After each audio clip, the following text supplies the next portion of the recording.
Hi guys, this is Vineet here. Welcome to my channel. So आप में से काफ़ी सब अभी आपने प्रिपरेशन स्टार्ट किया एग्ज़ाम का, तो आपको पता होना चाहिए क्या क्या लिस्ट ऑफ अपॉर्चुनिटीज़ है गवर्नमेंट सेक्टर कॉम्पिटिटिव एग्ज़ाम्स में। तो उसी लिस्ट के बारे में मैं डिस्कस करूँगा। अगर आप बैंकिंग के लिए प्रिपेयर कर रहे हो तो बैंकिंग सिलेबस से और कौन से दूसरे एग्ज़ाम्स है जो आप दे सकते हैं, और अगर आप एसएससी सिलेबस से प्रिपेयर कर रहे हो तो एसएससी सिलेबस से आप और कौन से दूसरे एग्ज़ाम्स है जो दे सकते हैं। अब ज़रूरी नहीं कि आप बैंक के लिए कर रहे हो तो खाली बैंक ही ज्वाइन करोगे।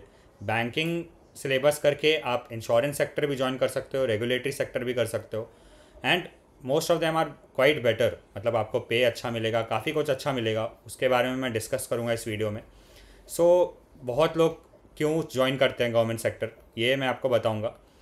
तो एक तो होता है स्टेबिलिटी, कि आपको थोड़ा स्टेबिलिटी मिलेगा ज्वाइन करके, आपको डर नहीं होगा कि आपको कल निकाल दिया जाएगा, जो प्राइवेट सेक्टर में आपने देखा होगा। एट्रिशन बोलते हैं, इतने लोगों को निकालते हैं, बाहर करते हैं, वापस लेते हैं। तो एट्रिशन रेट जो होता है प्राइवेट सेक्टर में हाई होता है, गवर्नमेंट सेक्टर में थोड़ा कंपैरेटिवली कम होता है, क्योंकि आपको काफ़ी बेनिफिट्स मिलते हैं। और इसी के लिए उसको बोलते हैं it's comparative to if we compare it to private jobs, it's a bit stable. ठीक है। फिर दूसरा होता है job security. One of the same thing हो गया कि आपका जॉब सिक्योर होता है।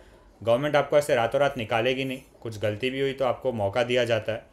और अगर आपसे कुछ टारगेट्स की आप बात करते हैं, तो अगर टारगेट दिया गया आपसे नहीं हुआ तो आपको निकाला नहीं जाएगा। अगर लेकिन आप प्राइवेट ऑर्गेनाइजेशन में और अगर आप सेल्स टीम में हो, आपने 1 महीना 2 महीना टारगेट पूरा नहीं किया, तो वो अपना देखेंगे, अपने टारगेट अचीव करने के हिसाब से अगर नहीं हो रहा किसी एम्प्लॉय से तो वो निकाल सकते हैं आपको। सो security is the one of the most important thing. फिर डिसेंट सैलरी है। अगर आप एंट्री लेवल जॉब्स देखोगे तो एंट्री लेवल एक इंजीनियर या जो भी कर रहे हैं बीकॉम बीएससी, तो एंट्री लेवल बहुत कम पैसे मिलते हैं अगर आप कहीं भी जाओगे जॉब करने तो। बट अगर आप कंपेयर करोगे एंट्री लेवल क्लेरिकल का जॉब, ऑफिसर्स का जॉब, तो उसमें सैलरी जो है काफ़ी हाई होती है। आपको आप कंपेयर कर सकते हो, बहुत लोगों ने खुद काम किया है इससे पहले मैंने एक वीडियो डाला था, उसमें आप कमेंट्स में अगर देखोगे तो बहुत लोग लिखेंगे कि उनको उनको सिर्फ 10,000 12,000 15,000 मिल रहा था और वो 12-12 घंटे काम कर रहे थे।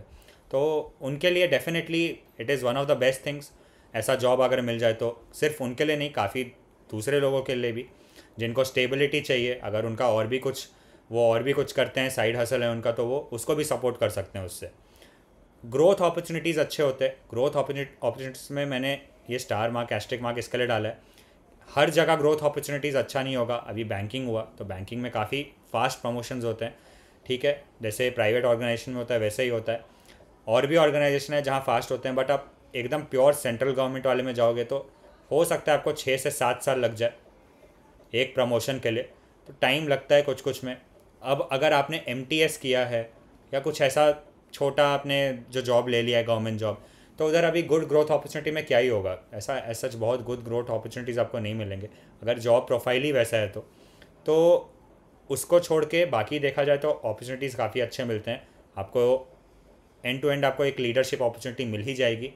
अभी बैंक में हो तो आप डेफिनेटली स्केल 2 स्केल 3 ऑफिसर में भी या बाकी में भी आपको ऐसा लीड करने का मौका मिल जाएगा, तो अपॉर्चुनिटी अच्छी होती है। रिक्वायरमेंट मेन बात होता है कि कौन कौन ये एग्ज़ाम दे सकता है। 12th पास के लिए भी एग्ज़ाम्स है, ग्रेजुएशन पोस्ट ग्रेजुएशन भी एग्ज़ाम्स दे सकते हैं। परसेंटेज का जो रिक्वायरमेंट होता है वो सब में नहीं होता। अगर आप देखोगे तो आरबीआई ग्रेड बी या सेबी या कुछ ही एग्ज़ाम्स में कुछ परसेंटेज का रिक्वायरमेंट होता है, 60% या कुछ, बाकी में रिक्वायरमेंट नहीं होते। तो you don't have to worry for that. अगर आप पीओ का एग्ज़ाम दे रहे हैं, क्लर्क का दे रहे हैं और डेफिनेटली दूसरे का भी दे रहे हैं, तो बस अगर आप पास कर चुके हैं, कोई भी ग्रेजुएशन का फील्ड हो, आप एग्ज़ाम दे सकते हैं। ये बहुत अच्छी बात है। बेसिस ऑफ प्रिपरेशन क्या होना चाहिए, किसको प्रिपेयर करना चाहिए, क्या माइंड में रख के प्रिपेयर करना चाहिए, किस एग्ज़ाम के लिए करना चाहिए, ये बहुत ज़रूरी है डिसाइड करना। तो रिक्वायरमेंट्स में क्या क्या होता है, जैसे मेरे लिए या आपके लिए, बहुत लोगों के लिए होगा कि पे अच्छा है। तो पे में तो अब बोलें तो आरबीआई ग्रेड भी, जो कि बेस्ट है। उसके बाद ग्रेड ए एग्ज़ाम्स आ जाते हैं, फिर पीओ के एग्ज़ाम्स आ जाते हैं, तो एसएससी सीजीएल के एग्ज़ाम्स टॉप पोस्ट आ जाते हैं। तो उसमें पे अच्छा है। वर्क लाइफ बैलेंस ये बहुत इंपॉर्टेंट हो गया आजकल। आप जितने नेगेटिव बातें सुनेंगे, जितने भी नेगेटिव बातें सुनोगे, वो कभी आप अभी मनी के लिए नहीं सुनोगे कि पैसा कम मिल रहा है या ज़्यादा मिल रहा है। आप सुनोगे नेगेटिव चीज़ें वर्क लाइफ बैलेंस के ऊपर।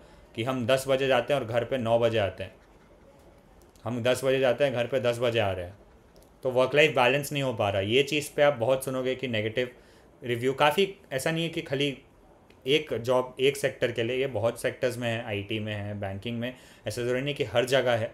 अब अगर ब्रांच मैंने जैसे पिछले वीडियो में बताया, आप वो देखिएगा, लिंक डाल दूंगा मैं, हर ब्रांच पे डिपेंड करता है, ब्रांच मैनेजर पे डिपेंड करता है, लोकेशन पे डिपेंड करता है, दूसरे कामों में भी वही डिपेंड करता है आप कहाँ हो। It's not necessary just stick to banking, ये काफ़ी जगह होता है, काम ज़्यादा होता है। आपने सुना होगा नारायण मूर्ति ये सब का 70 आवर्स वर्क करना चाहिए, ये सब सही नहीं है डेफिनेटली। बहुत जो भी बोलते हैं अपना लाइफ, पर्सनल लाइफ को अलग करके आप काम पे ज़्यादा ध्यान दो, ऐसा नहीं है, आप हर चीज़ पे ध्यान दे सकते हैं। तो ये भी एक बात होती है। और ये कहाँ कहाँ मिलता है आपको मैं बताऊँगा। किसी किसी को ट्रैवलिंग पसंद होता है तो वो वैसा जॉब सेलेक्ट करते हैं जहाँ ट्रैवलिंग हो, फील्ड जॉब हो। किसी को जॉब सिक्योरिटी जैसे मैंने बताया, और स्टेबिलिटी एक्सेट्रा, मतलब ऐसे काफ़ी रिक्वायरमेंट्स होते हैं।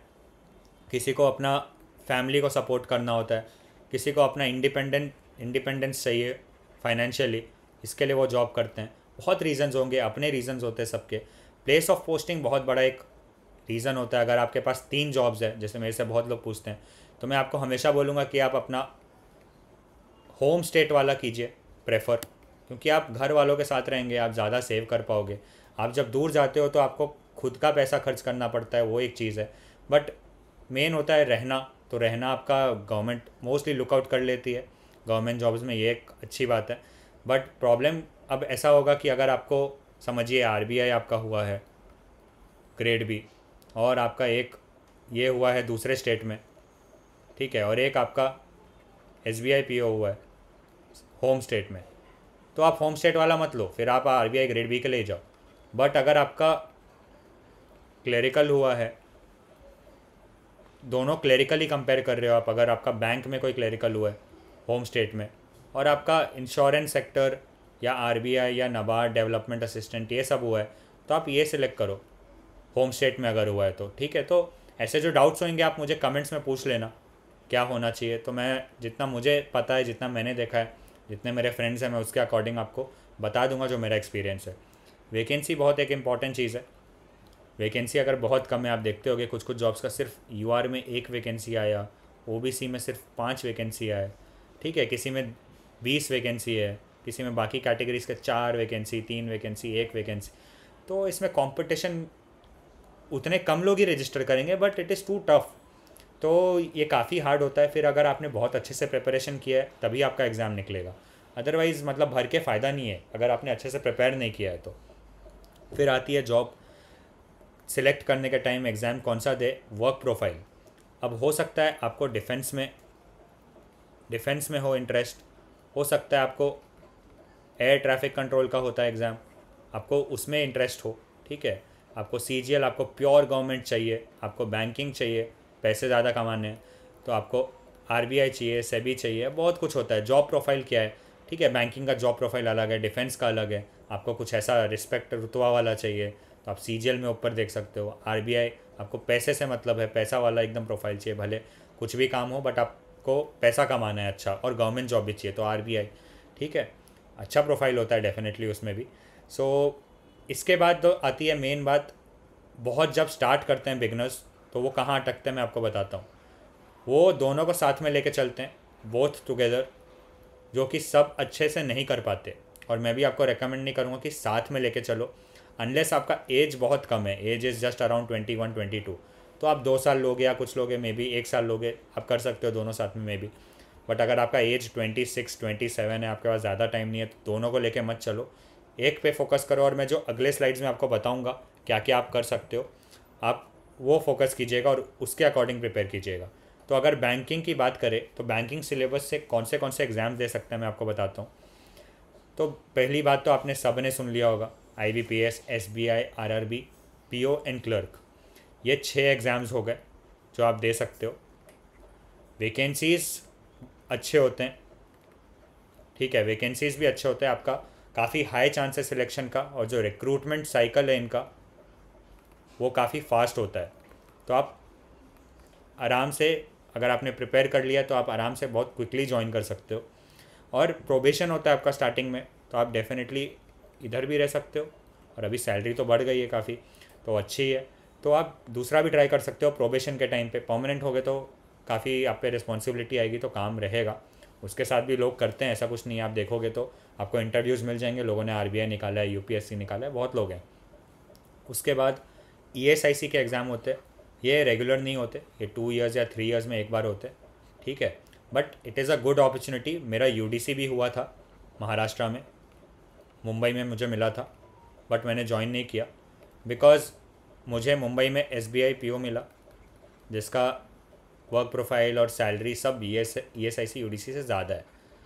अब आपको 1-2 घंटा एक्स्ट्रा काम करने के बदले अगर ऑलमोस्ट डबल द सैलरी मिल रहा है, सब मिल रहा है, तो उसके अकॉर्डिंग मैंने ये सिलेक्ट किया। इधर मैं काम करता, क्लरिकल स्टाफ रहता, इधर मेरा खुद का भी एक लीड करने का मुझे अपॉर्चुनिटी मिलता है। नीचे जो भी है मुझे ऑर्डर दे सकता हूँ मैं कुछ कुछ के लिए, ये भी मेरे पास पावर है। यूडीसी में मेरे पास वो पावर नहीं होता। तो मेरा कुछ कुछ ये रीज़न था, सबका अलग रीज़न होगा। किसी को ज़्यादा 1-2 घंटा जल्दी फ्री होना है तो ईएसआईसी यूडीसी ज्वाइन करेंगे, ठीक है, वो अपने ऊपर होता है। फिर एसएसओ होता है, equivalent to a officer, which is a really good post. ये भी आता है, पोस्ट कम रहेंगे vacancy, but it is a really good opportunity, ठीक है, उनकी अच्छा मिलता है सैलरी।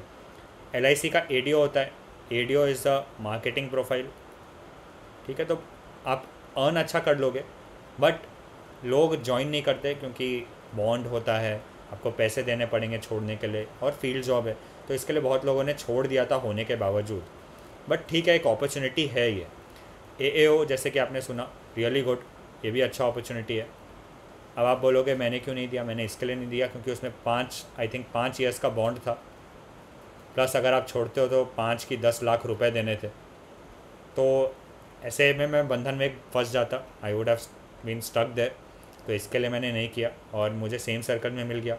तो 5-10 हज़ार ऊपर नीचे के चलते मैं इतना बड़ा भी ये नहीं कर सकता था, इसके लिए मैंने एओ का एग्ज़ाम ही नहीं दिया, ठीक है। फिर वैसे ही एलआईसी की बात कर रहे हैं तो इंश्योरेंस के एग्ज़ाम्स, जैसे अभी एनआईएसीएल हुआ, असिस्टेंट का होता है, एओ का होता है, रियली गुड अपॉर्चुनिटीज़, अच्छा सैलरी है, अच्छा पे पैकेज है। यूडीसी और बाकी सब का भी अभी डेफिनेटली बैंक क्लर्क के जितनी सैलरी है 45-46 के अराउंड मिल जाता है आई थिंक उनको, और कुछ अलाउंसेस मिलते होंगे, तो 50 के अराउंड मान लीजिए आप, सैलरी अच्छा है। एनआईसीएल, एओ, असिस्टेंट, यूआईआईसी का हुआ, जैसे ये सब भी एग्ज़ाम्स है। तो आप गिन के देखो कितने अपॉर्चुनिटीज़ है अगर आप बैंकिंग सिलेबस के लिए प्रिपेयर कर रहे हो तो। उसके बाद जीआईसी का भी असिस्टेंट मैनेजर का होता है, ठीक है, जनरल इंश्योरेंस कंपनी, ठीक है, insurance corporation. Food corporation of India का होता है AG3 और मैनेजर का। ये एक्चुअली मैं बोलूँ तो ये बैंकिंग और एसएससी का थोड़ा मिक्स्ड सिलेबस होता है। आपको जो जनरल अवेयरनेस पूछा जाएगा उसमें एसएससी के भी क्वेश्चंस रहेंगे, बट जो झुकाव है इसका थोड़ा बैंकिंग की तरफ होता है, तो इसके लिए मैंने इधर इंक्लूड किया, ठीक है। But it is a good job, ये भी 2-3 साल में एक बार आता है, but it is an opportunity आपके लिए, ठीक है। आपको ये भी देने हैं, ऐसा नहीं कि ये ही 6 एग्ज़ाम में बैठना है आपको, तो इसके लिए you should prepare really well. उसके बाद ये दोनों NHB वैकेंसी बहुत कम होता है, 2 लेस, इसका भी वैकेंसी 2 लेस, बट इससे ज़्यादा होता है, ठीक है। बट बहुत अच्छे अपॉर्चुनिटीज़ है ये दोनों, तो आपको डेफिनेटली ट्राई करना चाहिए। ECGC भी हो तो आपको जो एक्सपोजर मिलेगा, आपको ECGC का फुल फॉर्म पता होगा, एक्सपोर्ट क्रेडिट गारंटी कॉरपोरेशन, इनका जो ऑफिस है मैं उधर गया हूँ, जो कि बहुत अच्छा है। तो आप डेफिनेटली ये एग्ज़ाम के लिए भी फोकस कर सकते हो। ऑलमोस्ट हर ईयर एग्ज़ाम होता है, या 2 साल पे तो आ ही जाता है ECGC का, मैंने देखा हर साल ही आता है I think. NHB assistant manager का भी हर साल आता है, बट वैकेंसीज़ बहुत कम होते हैं, ठीक है। बाकी और भी बैंक्स के होते हैं जो प्योरली गवर्नमेंट नहीं है, बट आपको सैलरी अच्छा ही मिल जाता है। टाइम थोड़ा ज़्यादा कभी काम करवाते हैं, मैंने जैसे IDBI का सुना, काम थोड़ा ज़्यादा रहता है टाइम के हिसाब से, बट आपको पैसा मिल जाएगा, आपको जॉब मिल जाएगा, तो आप दे सकते हैं। IDBI एग्जैक और जैम, जिसमें बॉन्ड नहीं है, आप ज्वाइन कर लिया करो वो, ठीक है। तो ये भी है IDBI का। Nainital bank PO, south Indian bank, Jammu and Kashmir bank का होता है, ठीक है, इनका भी एग्ज़ाम्स होते हैं। तो जो नेटिव उधर के हैं वो तो डेफिनेटली दे सकते हैं, आसपास के जिनको जॉब की सख्त ज़रूरत है, ये एग्ज़ाम्स भी आप देख सकते हैं, ठीक है। उसके बाद अब मैं रेगुलेटरी बॉडीज़ पे आऊँगा। तो रेगुलेटरी बॉडीज़ का RBI को तो सब जानते हैं, शुरू में ही मैंने काफ़ी तारीफ़ कर दी। NABARD डेवलपमेंट असिस्टेंट होता है, ठीक है, NABARD का डेवलपमेंट असिस्टेंट का एग्ज़ाम मैंने दिया था। मुझे प्री में आई थिंक 96 या 95 आया था 100 में। तो आराम से सिलेक्शन हो गया था इसमें। प्री में, मेंस में आई थिंक मैंने कंप्यूटर अच्छे से नहीं किया था, तो मेरा कंप्यूटर में मार्क्स कम आया, 105 की 106 आया था और कट ऑफ 111 या कुछ था आई थिंक, ठीक है, मेंस का। अदरवाइज़ निकल जाता मैंने, लेकिन पीओ पे फोकस किया था तो मेरा पीओ का निकल गया था। तो मैंने इतना अच्छे से सोचा नहीं था कि मैं ज्वाइन करूँगा, but it is a really good opportunity. 2 से 3 साल में एक बार आता है एग्ज़ाम, ठीक है। वैकेंसी थोड़ा कम रहता है बट बहुत अच्छा अपॉर्चुनिटी है। फिर RBI grade B, best of all the banking के सिलेबस में जो भी एग्ज़ाम्स है उसका बेस्ट। इवन इन एसएससी मैं बोलूँगा कंपेयर करोगे तो बेस्ट है ये, best of all, but one of the toughest भी है। मतलब मैं बोलूँगा बहुत हार्ड एग्ज़ाम होता है, तो आपको प्रिपरेशन उसी लेवल का चाहिए। सबसे हाईएस्ट पे पैकेज आरबीआई ग्रेड बी का होता है, अराउंड 32 एलपीए सीटीसी होता है, ठीक है। उसके बाद सेबी नाबार्ड ग्रेड है, तो दोनों का मिलाएं तो ये लगभग अराउंड सीटीसी जो देखोगे 1.2 to 1.5 लाख पर मंथ हो जाता है। ये भी काफ़ी लुक्रेटिव और काफ़ी अच्छा जॉब है, प्रोफाइल भी बहुत अच्छे रहते हैं। बट वही है कि वैकेंसीज़ बहुत कम होती है, सेबी में तो बहुत कम होती है। अभी ग्रेड ए का आया हुआ था जैसे। SIDBI grade A is another opportunity जो काफ़ी ले रहे हैं अभी एग्ज़ाम। इसमें सिर्फ एक एग्ज़ाम होता है और फिर इंटरव्यू होता है, जो कि प्योरली बैंकिंग सिलेबस पे है। बट जो करंट अफेयर्स होता है वो थोड़ा स्टैटिक पार्ट भी काफ़ी ज़्यादा पूछते हैं इसमें, ठीक है। ये अलग होता है, सिर्फ करंट अफेयर्स से नहीं मार्क्स आएंगे, आपको वो भी करना पड़ेगा। But it is a good opportunity. तो ये एग्ज़ाम्स आपने देखे कितने एग्ज़ाम्स हैं अगर आप बैंकिंग सिलेबस से प्रिपेयर करते हो तो। अब मैं एसएससी सिलेबस से आपको बताता हूँ। एसएससी से आपने सुना होगा सीएचएसएल, सीपीओ, एमटीएस, स्टेनोग्राफर, ठीक है, ये सब एग्ज़ाम्स है। बेस्ट जो है लॉट में वो एसएससी का सीजीएल एग्ज़ाम है, विच इज़ क्वाइट गुड। इसमें आपको एएसओ के पोस्ट, ऑफिसर्स के पोस्ट, जितने भी मिनिस्ट्रीज़ है उसमें आपको अच्छे पोस्ट मिलेंगे, असिस्टेंट के पोस्ट, ठीक है। ये सब एएओ जो कि बेस्ट आई थिंक है, आपको सब ये सब पोस्ट मिलते हैं। तो अच्छा एग्ज़ाम है, आप कर सकते हैं। सैलरी लगभग पीओ जितना ही होता है, बट वही है कि इनका जो वर्क प्रेशर में भी थोड़ा कम हो, ऊपर वालों का ज़्यादा हो सकता है इन कंपैरिजन तो बैंक पीओ, ठीक है। और थोड़ा ज़्यादा ही बैंक पीओ को अलाउंसेज जो शुरू में मिलते हैं ज़्यादा मिलते हैं, बाद में आई थिंक इनका अच्छा हो जाता होगा after few years down the line, ठीक है। फिर SSC junior engineer I think होता है जेई, तो ये भी बहुत अच्छा अपॉर्चुनिटी है। इंटेलिजेंस ब्यूरो के एग्ज़ाम्स होते हैं आईबी जैसे ये वाला, ठीक है, ये लेकिन आई थिंक 2 ईयर्स में एक बार होता है, but it is an opportunity. फिर फ्यू डिफेंस एग्ज़ाम्स है जो एसएससी सिलेबस के अकॉर्डिंग थोड़ा रहता है, बट आपको पढ़ना पड़ता है और difficulty is definitely higher than SSC CGL. और जो ये एग्ज़ाम्स है इसमें इंटरव्यू पे ज़्यादा फोकस होता है, ठीक है। बाकी एग्ज़ाम्स में क्या होता है, इंटरव्यू नहीं है। एसएससी में जो एग्ज़ाम्स है उसमें इंटरव्यू नहीं है, ठीक है, नो इंटरव्यू। आपका कंप्यूटर बेस्ड टेस्ट ही होगा, ठीक है। फ़ेज़ 1 फ़ेज़ 2 हो गया, और फिर आपका जो भी वेरिफिकेशन होता है डॉक्यूमेंट्स ये सब का मेडिकल वो होगा, ठीक है। उसके बाद ईपीएफओ के एग्ज़ाम्स होते हैं। ईपीएफओ एसएससी आपने सुना होगा, असिस्टेंट के, तो ये भी एग्ज़ाम है। थोड़ा बैंकिंग और एसएससी मिक्स्ड है, ठीक है, बट मोस्टली एसएससी पैटर्न ही रहता है। उसके बाद रेलवेज़ का आपने आरआरबी का सुना होगा, रेलवे रिक्रूटमेंट बोर्ड, इनका एग्ज़ाम्स होते हैं, ठीक है। काफ़ी एग्ज़ाम्स होते हैं इनके भी, बट इट टेक्स टाइम। इनका कभी कभी 18 महीना भी लग जाता है जॉब ज्वाइन होने में, ठीक है, टाइम लगता है, बट ठीक है, जिनको इंटरेस्ट है वो डेफिनेटली ये दे सकते हैं। एसएससी जैसा ही सिलेबस होता है और इंग्लिश नहीं पूछा जाता है, तो जिनको इंग्लिश से दिक्कत है वो तो डेफिनेटली ये एग्ज़ाम दे सकते हैं, टारगेट कर सकते हैं, और अच्छी खासी वैकेंसी आती है रेलवेज़ में। तो ये एग्ज़ाम्स हो गए। अब बाकी एग्ज़ाम्स आपको होपफुली समझ में आया होगा। बैंकिंग अगर सिलेबस से प्रिपेयर कर रहे हो तो बहुत ज़्यादा एग्ज़ाम्स दे सकते हो आप। एसएससी से कर रहे हो तो भी आप दे सकते हो। अगर बैंक और एसएससी दोनों का कर लिया है तो भी आप कितने दे सकते हो आप सोच भी नहीं सकते, आपने देखा होगा। लेकिन आप इतना दे दे के थक जाओगे, मतलब पॉसिबल है नहीं। तो मैं तो रेकमेंड वही करूँगा कि आप दोनों में से एक को पकड़ के चलो शुरू में, at least in the start if you are beginning. उसके बाद आप एक को ऐड करो जब आपको जॉब अगर नहीं लग रहा है तो, ठीक है। उससे पहले आप दोनों मत लेके चलिएगा, आप थक जाइएगा नहीं तो पूरा साल इतना एग्ज़ाम दे के मेंटली बहुत डिस्टर्ब भी हो जाएंगे। एग्ज़ाम अगर नहीं निकलेगा तो निकल गया तो क्वाइट गुड, आपके प्रेपरेशन पे ही डिपेंड करेगा वो।